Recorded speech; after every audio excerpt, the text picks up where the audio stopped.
বর্ধমানের মানবাজার বিধানসভার মানবাজার এসডিও অফিসে তৃণমূলের পক্ষ থেকে সন্ধ্যারানী টুডু মনোনীত হয়েছেন। তিনি আজকে মনোনয়নপত্র জমা দিতে ইতিমধ্যেই ভেতরে গেছেন এবং এছাড়াও বান্দোয়ান বিধানসভার যিনি মনোনীত প্রার্থী হয়েছেন তৃণমূল কংগ্রেসের থেকে রাজীব লোচন সোরেন, এছাড়াও কংগ্রেসের পক্ষ থেকে সিতেন মান্ডি, এনারা প্রত্যেকেই আজকে মনোনয়নপত্র জমা দিতে এসডিও অফিসে উপস্থিত হয়েছেন। প্রথমে বিশাল মিছিলের মাধ্যমে এনারা কর্মসূচি শুরু করেন আজকে এবং তারপরে ইতিমধ্যে এনারা মনোনয়নপত্র জমা দিতে একের পর এক আমরা দেখতে পাচ্ছি বিভিন্ন দলের প্রার্থীরা মনোনয়নপত্র জমা দিতে ভেতরে যাচ্ছেন।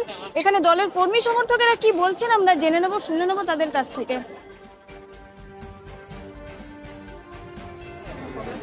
দেখুন, ফলাফল তো আমরা ভালোই আশা করছি আর কি। আমাদের সরকারের পক্ষেই ফলাফল যাবে, মাটি সরকারের পক্ষেই যাবে ফলাফল। গতবারের তুলনায় এবার 9-0 দিদির উন্নয়ন থেকে 9-0। দিদি কোনোটাই কাউকে দেয়নি তা নাই। এই পশ্চিমবাংলায় সত্যিকারে একটা সরকার এসছে। আজ 35টা বছর যে সরকার ছিল সে সরকার বলিয়ে রাখা সরকার ছিল। দিদি এসেছে, জন্ম থেকে শ্মশান পর্যন্ত দিদি আজ বহন করছে। ভোটের হাওয়া এবারে কোন দিকে মনে হচ্ছে? ভোটের হাওয়া এখন যদি সত্য কথা বলা যায়, এখন বিজেপির হাওয়ার দিকেই সম্ভাবনা বেশি।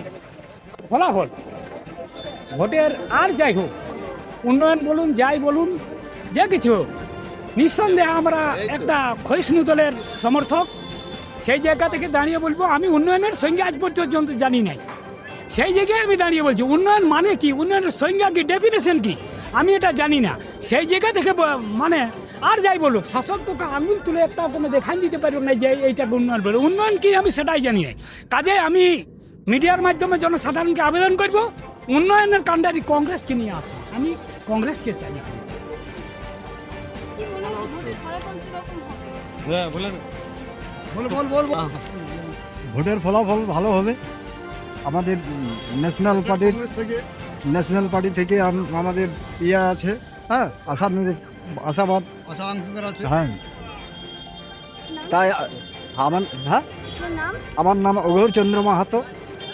আপনি তো অনেক অভিজ্ঞ ব্যক্তি, কোন বিধানসভা থেকে এসেছেন এবং এবারের ভোটের ফলাফল কেমন হবে বলে আশা রাখছেন? বান্দোয়ান বিধানসভা থেকে এসেছি। এবারে ভোটের ফলাফল কেমন? আমরা তো আশা করছি যে ওরা জিতবো, তারপরে এখন কি হবে সেটা বলা যাবে না। আপনি কোন দলের সমর্থক? কংগ্রেস। ন্যাশনাল কংগ্রেস অবশ্যই ভালো হবে। রাজীব দা জিতছে, এখানে সন্ধ্যারানী টুডু জিতছে, এটা অনিবার্য। যা তৃণমূলের কর্মীরা প্রভাস সম্পূর্ণভাবে আজকে আবাস তারা প্রমাণ করে দিয়েছে। ধন্যবাদ। জয় বাংলা। আমি চলে যাবো মহিলাদের কাছে। মহিলারা কি বলছেন? কারণ মহিলারা কি উন্নয়ন নিয়ে যাচ্ছেন মানুষের কাছে? দিদির উন্নয়ন থেকে বৃদ্ধ পর্যন্ত প্রত্যেকে আমরা দিদির উন্নয়ন পেয়ে আছি। লক্ষ্মী ভান্ডার থেকে শুরু করে যুবসাথী পাচ্ছি, আমরা কৃষক বন্ধু পাচ্ছি, আমরা সবকিছুই তো পাচ্ছি। দিদিটা আমাদেরকে সবকিছু দিচ্ছে, তাই আমরা সবাই দিদির পক্ষে, দিদির সাথে। জয় বাংলা। আমার মনে হচ্ছে দিদি জিতবে। কেন দিদি কেন জিতবে? দিদির অনেক সাফল্য আছে। হ্যাঁ। কি নাম আপনার? আমার নাম বিজলা মাহাতো। কথা বলে নিলাম আজকে মনোনয়নপত্র জমা দেওয়ার দিন এবং দলের বিভিন্ন দলের বিভিন্ন কর্মী সমর্থকদের সাথে জয়ের ব্যাপারে দলের বিভিন্ন দলের বিভিন্ন কর্মী সমর্থকেরাই তৃণমূল থেকে কংগ্রেস প্রত্যেকে 100% আশাবাদী, কিন্তু আসলে তার পাল্লা ভারী এবং কোন দলের প্রার্থী জিততে চলেছেন তা আমরা জানতে পারবো এবং দেখে নেব নির্বাচনের ফলাফল ঘোষণার।